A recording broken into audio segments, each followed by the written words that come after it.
किसी आने के लिए आप मोबाइल उठाओ कैसे होगा?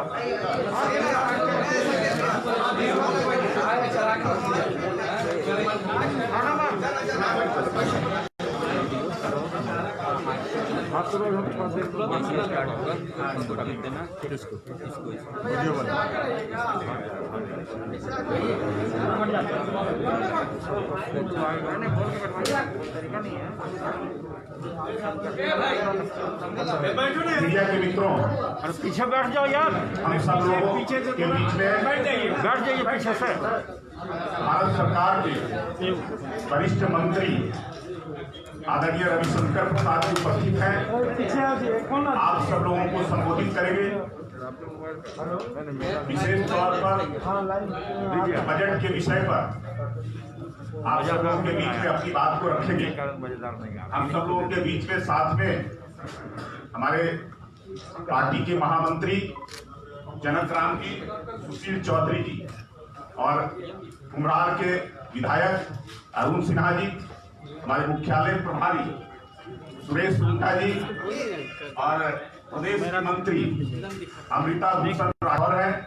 हमारे मीडिया प्रभारी राकेश जी, राजू झा जी, अशोक भट्ट जी यहाँ उपस्थित है। मैं सीधे आग्रह करता हूँ आदरणीय रविशंकर जी से जो अपनी बात को आपके बीच में रखेंगे। आपकी अनुमति से निकाल रहा हूँ।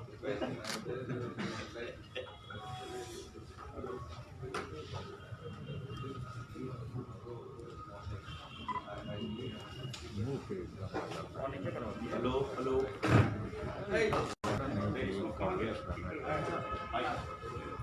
माइक थोड़ा नीचे भी कर दीजिएगा, एकदम मुंह पे आ रहा था, मुंह पे आ रहा है। हाँ ये ठीक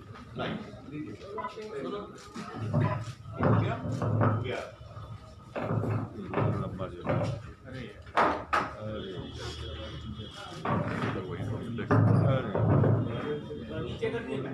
माइक नीचे कर दे भाई।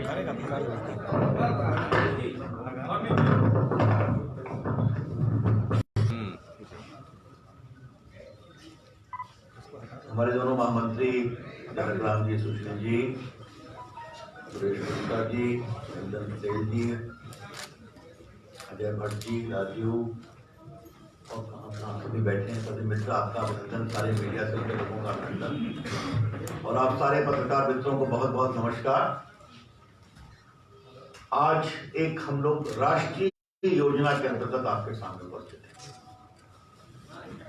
एक बहुत ही ऐतिहासिक बजट प्रस्तुत किया गया है जिसके मुख्य बिंदुओं को मैं आपके सामने बताऊंगा। तो योजना बनी कि आज देश भर में हम इसकी चर्चा करेंगे। तो भारत सरकार के मंत्रीगण विभिन्न स्थानों पर गए हैं केंद्रीय निर्देश के अनुसार। तो मुझे पटना आने का निर्देश हुआ। मुझे संतोष भी मिला कि पटना मेरी लोकसभा क्षेत्र भी है और मेरी जन्मभूमि और कर्मभूमि भी है और बाकी फिर प्रदेश की योजना से इसको और नीचे हम ले जाएंगे, जनता के बीच में बताएंगे। तो ये जो बजट है इसके थोड़ा बैकग्राउंड को आपको देना जरूरी है। कोरोना काल की चुनौती, पीड़ा, अवसर और हमारे प्रधानमंत्री नरेंद्र मोदी जी ने भारत को कोरोना में मैनेज करने में जो हिम्मत दिखाई, जो पूरी दुनिया में उसकी चर्चा हो रही है, उसके बाद ये बजट। दूसरी बात आप ध्यान रखिए कि इस बजट में जो प्रावधान किए गए हैं कि मैं चर्चा करूंगा, इसके पूर्व लगभग 27 लाख करोड़ का पैकेज दिया जा चुका है।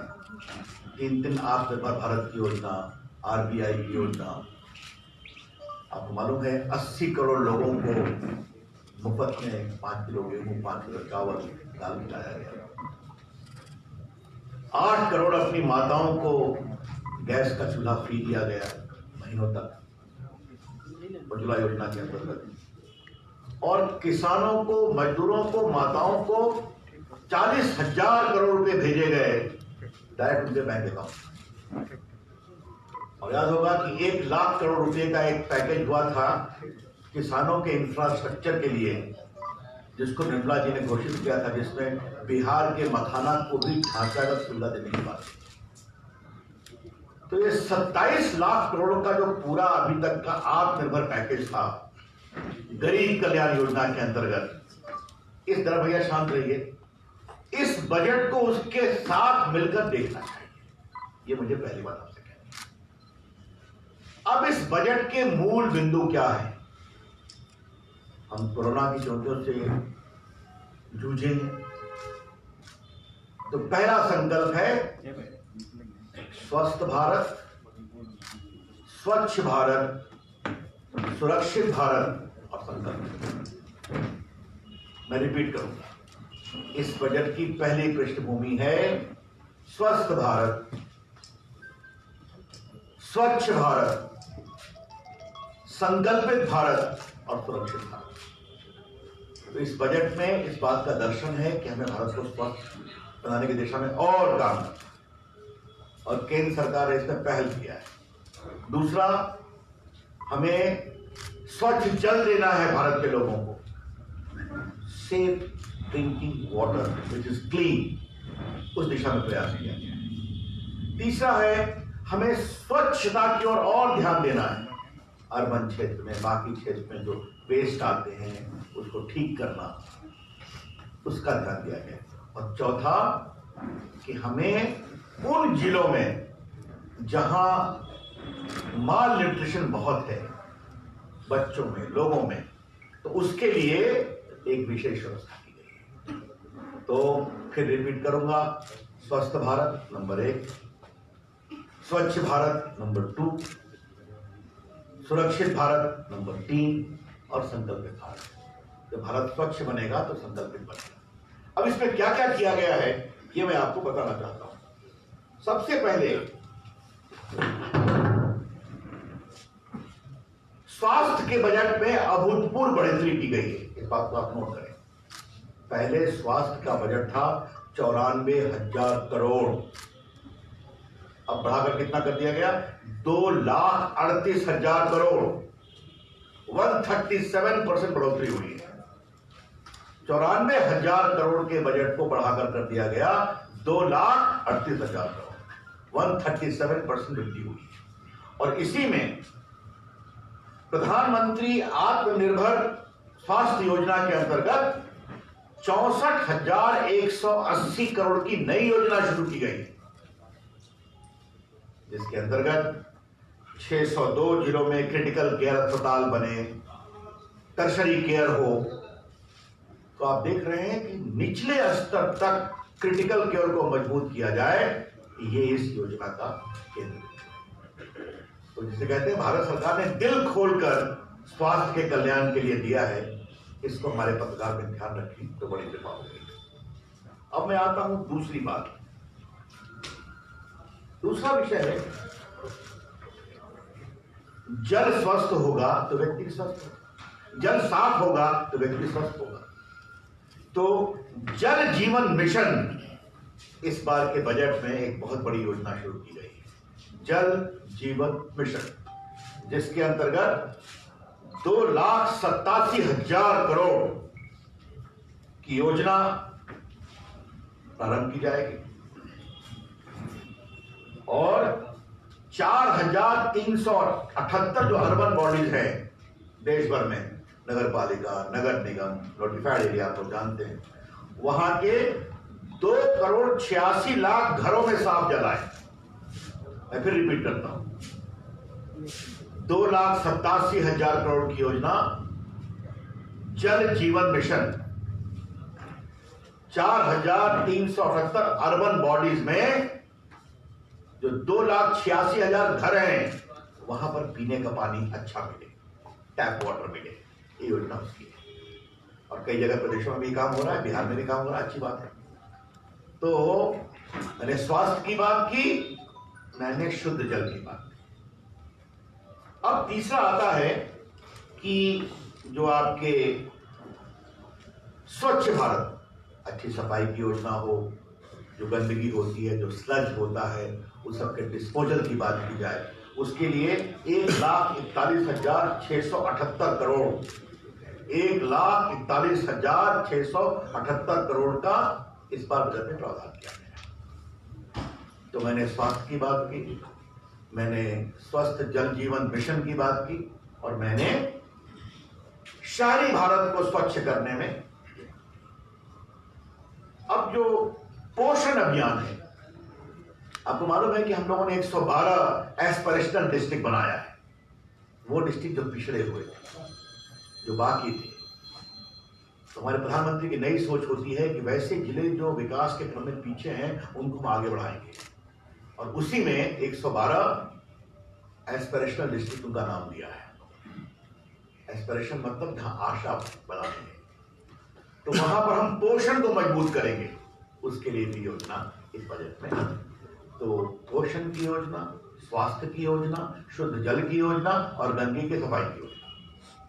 तो आप जब इतना बड़ा एलोकेशन देखेंगे जो आज तक इतिहास में नहीं हुआ, तो हमारा संकल्प सिद्धि की ओर जाएगा। स्वस्थ भारत, स्वच्छ भारत, संकल्पित सुरक्षित भारत और संकल्पित भारत, ये मैं आपको एक बात बताना चाहता हूं। ये एक पहली बात है। अब हम आते हैं कृषि पर। तो कृषि का तो बहुत चर्चा होती है, हाँ मैं मोटा मोटा क्षमा करें। और इसी आत्मनिर्भर भारत में 35,000 करोड़ रुपए का वैक्सीन की व्यवस्था की गई है। कोविड के वैक्सीन 35,000 करोड़। और ये वैक्सीन सिर्फ 35,000 करोड़ पर ही नहीं है। मेरे पास वित्त मंत्री निर्मला जी का बजट भाषण है, जिसमें मैं चाहता हूं आपको पढ़ाई दूं, क्योंकि पटना के पत्रकार हमारे बड़े स्नेहिल हैं, तो मुझे लगा कि मैं उनको बोल दूं। मैं पैराग्राफ 38 पढ़ रहा हूं। I have promised 35,000 crore for COVID-19 vaccine in BE 21-22. I am committed to provide further funds if required. तो अगर कोविड के लिए और पैसे की आवश्यकता होगी तो बजट में साफ कहा हुआ है वो भी देंगे। तो ये हमारे प्रधानमंत्री का संकल्प है। और आपको मालूम है मित्रों, आत्मनिर्भर भारत में भारत का जो वैक्सीन बना है, जिस पर कुछ लोग हंसते थे, कुछ लोग टिप्पणी करते थे, कुछ लोग भाजपा का वैक्सीन बोलते थे, आज वो भारत का वैक्सीन भारत में तो वही है। क्या नेपाल, क्या भूटान, क्या श्रीलंका, क्या बांग्लादेश, क्या ब्राजील और क्या बड़ी संख्या में अफ्रीकी देश सब कह रहे हैं कि हमें भारत का वैक्सीन चाहिए। स्वस्थ भारत में एक और आपको बात हम कहना चाहेंगे। एक दवा होती है वैक्सीन, न्यूमोकोकल वैक्सीन, जो बच्चों को स्वस्थ करती है, चाइल्ड डेथ रोकती है, बच्चों की मृत्यु को। अभी तक ये सिर्फ 5 स्टेट में था, अब इसको पूरे देश में लागू किया। तो स्वास्थ्य की दिशा में एक समग्र सोच इस बजट में है, ये मैं आपको बताना चाहता हूं। अब दूसरा विषय में आता हूं मित्रों, कृषि पर। कृषि की चर्चा बहुत होती है। पहले का इस बजट का एक दर्शन, एक सोच, इसलिए मैं पॉइंट वाइज में आपके सामने रख रहा हूं। आपको जो भी उपयोग होगा इसका आप देखेंगे। अब आप देखिए कृषि में हम लोगों ने क्या काम किया। पहला काम आपको मालूम है कि भारत के 11 करोड़ किसानों को हम देते हैं 1,15,000 करोड़ रुपया, 2,000 हर 3 महीने पर, 6,000 हर साल। उसमें बिहार के भी लाखों किसानों को देते हैं। वो कोविड में भी चला है, आगे भी चलेगा। 90,000 करोड़ रुपया हम फसल बीमा योजना में दे चुके हैं। आपको मालूम, कभी किसानों पर चर्चा होगी तो अलग से विस्तार से चर्चा करेंगे। इस बजट में किसानों के लिए क्या किया गया है, यह मैं आपको बताना चाहता हूं। पहला क्या है, स्वामित्व स्कीम। आपको डिजिटल ओनरशिप कार्ड मिलेगा। अभी तक ये लगभग 1250 गांव में चल रहा था, जहां दे दिया गया, अब पूरे देश में लागू किया जाएगा। तो अब आपकी जमीन के स्वामी आप बनेंगे बटन से, कोई देख सकता है कि ये जमीन किसकी है। कृषि के लोन, वो चर्चा होती है, कृषि का लोन कितना होगा। 16,05,000 करोड़ की कृषि ऋण की व्यवस्था की गई है इस बजट में। 16,05,000 करोड़ आजकल का हाईएस्ट है। याद करिए, पहले एक बार 50,000 लोन माफी की बात करते थे तो बहुत हल्ला करते थे कांग्रेस के लोग। अभी मैंने बताया कि हम लोग 1,15,000 करोड़ रुपया दे रहे हैं किसानों को, 11 करोड़ किसानों को, और अब हम 16,05,000 करोड़ के कृषि लोन की व्यवस्था कर रहे हैं इस बजट में। जो ग्रामीण का ढांचागत व्यवस्था हमको करनी है उसको हम लोग 30,000 करोड़ से बढ़ाकर 40,000 करोड़ कर रहे हैं, 10,000 करोड़ बढ़ाया। और जो माइक्रो इरिगेशन, ड्रिप इरिगेशन, इसके लिए 5,000 करोड़ था, उसको 5,000 करोड़ रुपया और बढ़ा रहे हैं। और तीसरा, जो देश के आईटी मंत्री को मुझे बहुत बहुत खुशी होती है, किसानों को बटन दबाकर मंडी मिले, जो कहते हैं e-NAM, national agriculture market electronics. अभी तक इसमें लगभग 1.5 करोड़ किसान 1,000 मंडियों से जुड़े हुए हैं। उन्होंने 1,40,000 करोड़ का व्यापार किया है। मतलब मालूम है बिहार में औरंगाबाद में स्ट्रॉबेरी उगती है, किशनगंज में पाइनएप्पल उगता है, लोग नए नए प्रयोग कर रहे हैं। बटन दबा के दक्षिण भारत के किसी भी व्यापारी से आप उसको बेच सकते। ये है ई मंडी। तो 1,000 ई मंडियों को और खोलने का प्रावधान इस बजट में किया है, ये मैं आपको बताना चाहता हूं। तो हमने किसानों की चिंता की, हमने स्वास्थ्य की चिंता की। अब गरीबों के लिए क्या किया? गरीबों के लिए दो बहुत स्पेसिफिक चीज इसमें है। उज्ज्वला योजना 8 करोड़ किसानों को, माताओं को देते हैं। हम 1 करोड़ लाभार्थियों को और देंगे उज्ज्वला योजना। आपको मालूम गैस कनेक्शन, तो 8 करोड़ के अलावे हमें 9 करोड़ हो गया, ठीक है, 1 करोड़ एक्स्ट्रा। और प्रवासी मजदूरों को बहुत दिक्कत होती थी। बिहार का बेटा दिल्ली में रिक्शा चलाए, मुंबई में मजदूरी करे, तुम्हारा नाम राशन कार्ड पे नहीं है, जाओ अपने गांव जाओ। 1 नेशन 1 राशन कार्ड। भारत एक है, भारत का राशन कार्ड एक है। तो ये 1 राशन कार्ड जब बनेगा, तो अभी ये 32 राज्यों में शुरू किया गया है पायलट में, इसको हम पूरे देश में लागू करेंगे। तो मतलब मुंबई में बिहार का बेटा जाता है मजदूरी करने, तो कहेगा ये है मेरा राशन कार्ड, मेरा हिस्सा यहां दे दो, मेरे परिवार का भी आप मिलेगा। This is 1 nation 1 ration card. इसको पूरे देश में हम लागू करने जा रहे हैं। तो मेरा विभाग भी इसमें काफी लगता है, कंज्यूमर अफेयर्स के साथ साथ मैं लगा हुआ था। मुझे बहुत संतोष है कि आज हम लोग देश में एक क्रांतिकारी डिजिटल बदलाव कर रहे हैं, 1 नेशन 1 राशन कार्ड। ये मुझे आपको बताना है। और दूसरा, हमारे बिहार की और झारखंड की बहुत सी बेटियां, माताएं आसाम और बंगाल के टी गार्डन में काम करते हैं, वर्षों से काम करती हैं। तो उनके विकास के लिए 1,000 करोड़ के बजट का प्रावधान किया गया। सिर्फ टी गार्डन्स में काम करने वाली हमारी जो माताएं और बहनें हैं, वो वहां भी आसाम की भी है, बंगाल की भी है, और कई खानदानी रूप से झारखंड की भी है, बिहार की भी है। तो ये मैंने आपको बता दिया, कृषि, स्वास्थ्य, गरीब कल्याण और बाकी योजना। अब हमें, थोड़ा सुरेश जी यहाँ बैठे हुए हैं, बाकी इसमें शेड्यूल कास्ट के लिए बहुत काम किया हम लोगों ने, उनका स्कॉलरशिप बढ़ाया है, उनके लिए बाकी काम किया, ये सब किया है। गरीब कल्याण योजना की कई योजना है, उस पर मैं समय के अभाव में विस्तार से काफी दिया हुआ, आपको एक नोट भी मिलेगा। अब कोरोना के कारण देश में कमजोरी तो आई, आपको मालूम है। तो कमजोरी आई तो देश की अर्थव्यवस्था को मजबूत करना है। इसके लिए 2 बड़े कार्यक्रम लिए गए। पहला है प्रोडक्शन लिंक इंसेंटिव, PLI।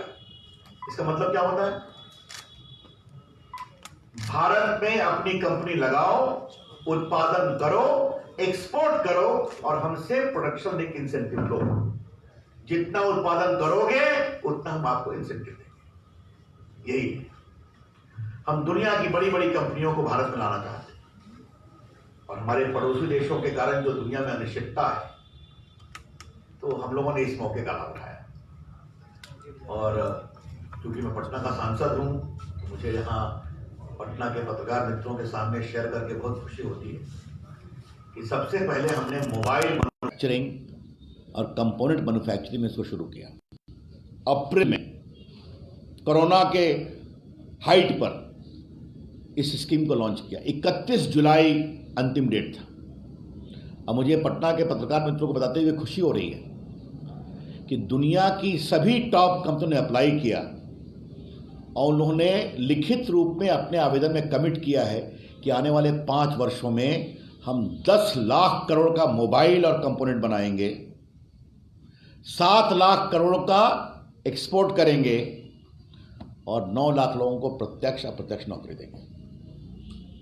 फिर रिपीट करता हूं, 10 लाख करोड़ का मोबाइल फोन बनाएंगे, मोबाइल फोन और कंपोनेंट, 7 लाख करोड़ एक्सपोर्ट करेंगे और 9 लाख लोगों को प्रत्यक्ष अप्रत्यक्ष नौकरी देंगे। दुनिया की टॉप कंपनी आ गई, चाहे वो एप्पल हो, चाहे वो सैमसंग हो, वो सबों का निर्माण यहाँ शुरू हो गया कोरोना काल में। और मुझे पटना के अपने पत्रकार मित्रों को बताते हुए प्रसन्नता होती है कि पड़ोस के एक बहुत बड़े देश से मैं 10 फैक्ट्री उठाकर भी ले आया हिंदुस्तान में। मैं विदेश नीति की संवेदनशीलता के कारण पब्लिकली नाम नहीं लेता हूँ, आप समझ रहे हैं मैं क्या कहना चाह रहा हूँ। कोरोना काल में 10 फैक्ट्री उठ के हिंदुस्तान आ गई, एक बहुत बड़े कंपनी की। अब इस PLI को हम 12 अन्य क्षेत्रों में भी ला रहे हैं। टेक्सटाइल है, फर्नीचर है, आपके टेलीकॉम इक्विपमेंट्स हैं, तो इसमें मैन्युफैक्चरिंग बढ़ेगी, लोगों को नौकरी मिलेगी, बाकी काम होगी। तो इस बजट में 1,97,000 करोड़ रुपया इसके लिए अलॉट किया गया है, PLI स्कीम। और एक अंतिम बात जो मैं वित्त के दृष्टिकोण से बताता हूं कि जब कोरोना में अपने को हमें और मजबूत करना है तो पब्लिक स्पेंडिंग होनी चाहिए। सुरेश जी बैठे हैं, आर्थिक विषयों पर लिखते रहते हैं। पब्लिक स्पेंडिंग का मतलब क्या होता है? खर्चा होगा तो लोगों को अवसर मिलेगा, अवसर मिलेगा तो लोगों को नौकरी मिलेगी, नौकरी मिलेगी तो लोग टैक्स बढ़ेंगे, तो पूरी इकोनॉमी आगे चलेगी। तो इसे कहते हैं कैपिटल एक्सपेंडिचर। और मुझे आपको बताते हुए खुशी हो रही है कि इस बार कैपिटल बजट 5,54,000 करोड़ रुपए का है। 5,54,000 करोड़ रुपए का मतलब भारत सरकार खर्चा को प्रोत्साहित कर रही है। खर्च करोगे तो अर्थव्यवस्था घूमेगी और घूमेगी तो अर्थव्यवस्था आगे बढ़ेगी। तो इसके लिए बहुत बड़ी एक व्यवस्था की गई है, अर्थव्यवस्था में मजबूती आएगी। और बाकी एक और जो मैं डिजिटल क्षेत्र में एक बहुत नई घोषणा हुई है जो मैं यहाँ कहना चाहता हूँ, वो ये है कि इंटरनेट का प्रयोग बहुत लोग करते हैं, आप लोग भी करते हैं। भारत के बारे में एक बात आप लोग ध्यान रखिए हमेशा, भारत की आबादी 135 करोड़, भारत में मोबाइल फोन 120 करोड़, 120 करोड़ में लगभग 70 करोड़ स्मार्टफोन, समझ गए आप, जो मिनी कंप्यूटर है। भारत में लगभग 65 से 70 करोड़ इंटरनेट। तो भारत ये डिजिटल ताकत है। 125-26 करोड़ आधार कार्ड है। तो भारत की डिजिटल ताकत बड़ी है। तो इंटरनेट भारतीय भाषाओं में होना चाहिए, इंटरनेट के मटेरियल का भारतीय भाषाओं में अनुवाद होना चाहिए। तो इस बजट में उसकी एक बहुत बड़ी घोषणा की गई है कि हम लोग इंटरनेट को हिंदी और रीजनल भाषाओं में उपलब्ध कराएंगे और उसका एक बड़ा आंदोलन करेंगे। ठीक है, तो उससे भारत की डिजिटल ताकत और समावेशी ताकत और बढ़ेगी। इस बजट का एक बहुत बड़ा मुद्दा है। तो इसीलिए मैंने, बाकी तो आपको नोट मिल जाएगा, लेकिन बजट का जो दर्शन था, I tried to explain to you in brief the philosophy of the budget. इसके बाद आपके जो सवाल होंगे उसका मैं उत्तर दूंगा। मैंने जानकर कृषि के बारे में अभी नहीं कहा, बजट में कृषि की क्या व्यवस्था आपको बताया। हम इतना ही कहना चाहते हैं कि नरेंद्र मोदी की सरकार भारत के किसानों के लिए, उनके विकास के लिए और उनकी आमदनी दुगनी करने के लिए कृत संकल्प है। और यह हम सिर्फ बोलते नहीं, हमने करके दिखाया। अगर हमने लगभग 10-11 करोड़ किसानों को किसान मानधन में इतने करोड़ रुपए दिए जो मैंने बताया आपको, तो ये बहुत बड़ी बात है। अगर हमने 90,000 करोड़ रुपया फसल बीमा योजना के रूप में दिए तो ये बहुत बड़ी बात है। आज आप देख रहे हैं कि यूरिया पर कोई लाइन नहीं लगता है, ये सब उपलब्ध है क्योंकि हमने सारे भ्रष्टाचार को समाप्त कर दिया। मित्रों, सिर्फ एक अंतिम बात कह के फिर मैं आपके सवाल लूँगा। ये रेलवे बजट अब पार्ट होता है मेन बजट का, आपको मालूम है। तो बिहार के लिए रेलवे बजट इस बार क्या है, मुझे लगा कि मैं आपको ये बता दूँ। इस बार बिहार में रेलवे का बजट 5,150 करोड़ रुपए का है 21-22 के लिए। ठीक है, 5,150 करोड़ रुपए का है, जो यूपीए सरकार के 2009-14 के अंतर्गत जो बिहार के प्रावधान का उसका 355% अधिक है, 355% अधिक है। आपको मैं बता दूं कि अभी बिहार में लगभग 57 नए प्रोजेक्ट चल रहे हैं। लाइन परिवर्तन, गॉज कन्वर्जन, डबलिंग प्रोजेक्ट्स, और ये 78,000 करोड़ के प्रोजेक्ट भी चल रहे हैं जो फुल्ली पार्टली इन बिहार हैं, आपको मालूम ही है। और अभी जो बजट एलोकेशन हुआ मैंने आपको बता दिया, और उसका अंतर ये है कि बिहार के लिए 14 से 19 में हर साल 3,061 करोड़ रुपया दिया गया रेलवे में, 3,061 करोड़। और 9-14 में जब बिहार के बहुत बड़े बड़े लोग, बड़े बड़े रेल मंत्री थे, किसी का मैं नाम नहीं लूँगा, हैं, तो वो था 1,132 करोड़। तो बिहार के लिए, बाकी तो पैकेज की बात आपको मालूम ही हो चुका है। और मेरा विभाग बिहार के लिए एक और काम कर रहा है कि बिहार के 45,000 गाँव को हम भारत नेट से जोड़ रहे हैं। प्रधानमंत्री ने घोषणा किया था 15 अगस्त को कि अभी तक तो ग्राम पंचायत में भारत नेट था, अब 6 लाख ग्राम पंचायत गांव में जाएंगे। और उसकी शुरुआत बिहार से हुई है कि 45,000 गांव में 1,000 करोड़ रुपए से हम सारे गांवों को ऑप्टिकल फाइबर से जोड़ रहे हैं। तो मित्रों, बिहार की चिंता मैंने बता दी, रेलवे की बता दी, और बजट के दर्शन को बता दिया। तो आप लोगों को बहुत बहुत धन्यवाद। मैंने थोड़ा आपका अधिक समय लिया। अब आपके जो सवाल होंगे उसका